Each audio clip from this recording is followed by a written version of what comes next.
Jsem hulič Brka, pohodový to bavič, volič Pirátů. Vyhulím si jointa a v tom je ta pointa, každý vlastenec je pro mě nácek a dezolátní fracek. Nemám rád svou vlast a piju chlast. Do toho hulím, do rytmu reggae, podporuju Prague Pride.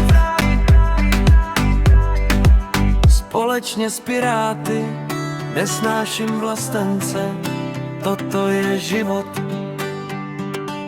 Ze života voliče Pirátů.